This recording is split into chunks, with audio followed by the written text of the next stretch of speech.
What's up, Lego builders? Welcome back to Coconut Brick Studios for another Lego Star Wars review.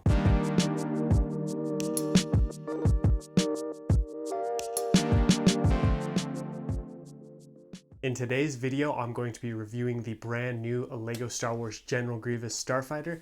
This is set number 75286. It comes with 487 pieces and retails for $80 US.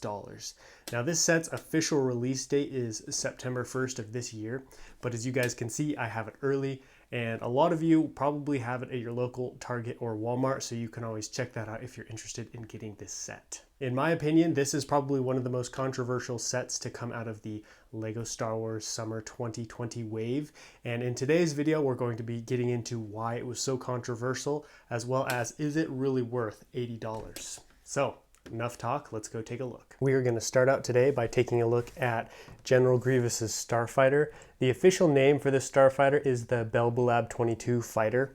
It was one of General Grievous's primary starfighters that he used when flying.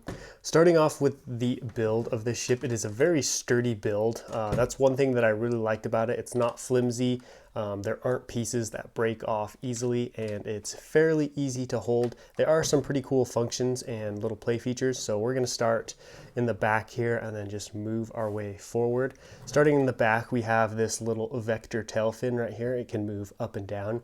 Now unfortunately, this is one of my least favorite aspects and parts of this build because it's pretty inaccurate to the actual ship. So in landing mode, it sticks out like this in the back, but when flying, it's supposed to come down like this. But as you guys can see, if you're to lower it down in this flying mode, there's just this huge gaping hole, and you can see up into the back of the ship.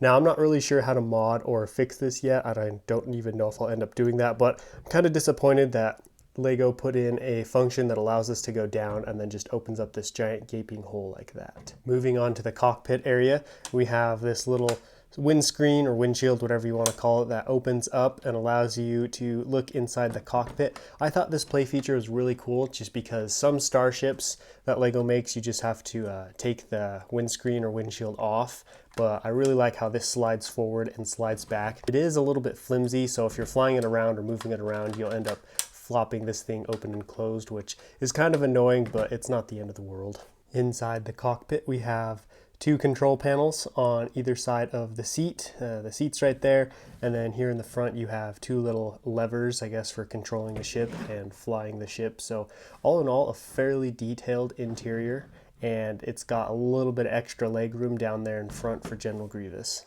Moving on to the front of the ship, we have the two large engines. These are very bulky and just beefy engines, and this starship almost reminds me somewhat of a muscle car with just these massive engines on the sides, which I think is really cool. And they have a really fun function where you slide this panel back right here and it opens up to reveal a little compartment, and you can put blasters, supplies, General Grievous's lightsabers, Obi-Wan Kenobi's lightsabers, really whatever you want to fit in there.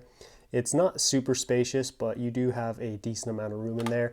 And the thing I do like about this is it closes pretty securely, so if you're flying it around, it's not going to flap open and closed like the windshield does. On the top front of the ship, we have these little designs that are kind of iconic to General Grievous's Starfighter, as well as two little stud shooters. You can see you can blast your enemies out of the sky with those. And then on the other side, we just have the same opening and closing flap, so you can store quite a bit of stuff in this ship, which was a little bit more than I was expecting, which is cool. Underneath the Starfighter is nothing special. We do have some orange lights right here on the sides to represent, I guess, engine thrusters or exhaust or ports, whatever you want to call them. And then underneath we have the last play function of this set, which is this little push thing that releases this spring-loaded launcher. I'm really glad they put a spring-loaded launcher on here and not those lame flick-fire missiles. This is actually a pretty fun little function. All in all, I am pretty pleased with this set. Like I said earlier, it's pretty solid. You've got a pretty nice carrying position right here. It's pretty easy to grab, as well as shooting the missile at the same time. But that's pretty much it for the Starfighter. Let's go take a look at the minifigs. We're going to start with my favorite minifigure from the set, and that is the 212th Airborne Trooper. I think he looks really good, and they put a lot more detail than the last version of this 212th Trooper that we got. You can see down here on the bottom, we actually have foot detailing for his little boots, And then we've got some more printing on the pants, as well as lots and lots of detail on the torso, just lots of orange markings to kind of represent he's in the 212th, which are probably a little bit more correct to the movie than the older version was. And then he's got a little bit of battle damage up here on his helmet. And then one of the biggest and most surprising changes, probably for a lot of us, was these new clone troopers actually have a new angry clone face, and it's much darker, and the face itself is a little bit, I don't want to say more calm, but less of an angry clone face and more of a determined clone face, I guess you could say. All in all, I'm a pretty big fan of the new head. I'll turn him around so you guys can get a better look at his little comma that he's wearing, this kind of like little skirt thing. And it looks pretty good. It's a little bit of a pain to get on there, but this is a really cool minifigure. Next up, we have Obi-Wan Kenobi. Nothing too special about him.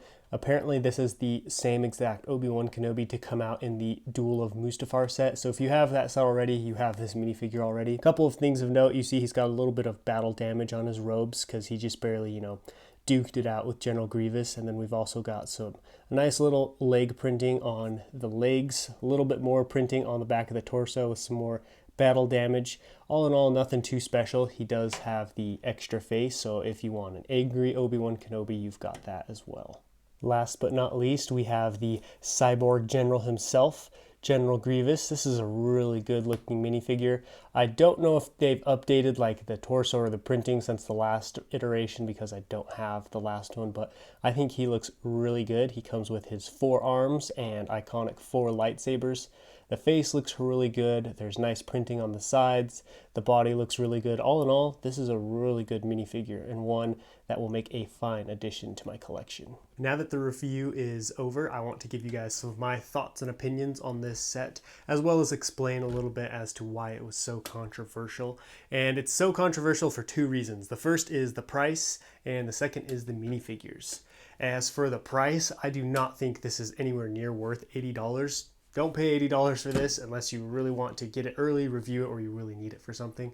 I think this set is more in the $50 to $60, maybe $70 range, but that's really pushing it just for the amount of pieces you get and the minifigures included. I do not think that this is worth $80. The second is the minifigures. Now this set early this year was rumored to have a Phase 2 Commander Cody, and we instead got this lovely little airborne trooper. And that was one reason why this set got so much hate, is because people wanted to see a Phase 2 Commander Cody. And I think that would have been great for this set, because this is one of those sets that you're only going to buy one of. There's only one of these sets in the Star Wars galaxy. There's only one Obi-Wan Kenobi and one General Grievous. So there's no reason to buy multiple of this set. So if they had included one more named figure, that would have been perfect, because this is a great army building figure for your 212th Battalion. The only problem is you're going to have to either buy multiple of these or hunt them down on Bricklink, which means they're probably going to be expensive because they only came in this set. All that being said, I think this set gets a bad rap, and it's been treated a little bit unfairly, because after building the set and seeing the minifigures, I think this is a really good set. The build itself is very sturdy, it's accurately sized, it's got some fun play features. The minifigures included are not bad. This is definitely a set I would recommend getting once it drops in price a little bit. And with the high price point, I would imagine it's going to drop pretty fast. And when it does, this will make a fine addition to your collection. Anyways, that wraps up this review. Make sure to let me know what you guys think of this set down below in the comments, as well as how I did on the review. If there's anything that I could do to improve my reviews, please let me know. And if you're new to the channel, please consider giving me a big like and a subscription so that you won't miss out on any future content. But until next time, happy building.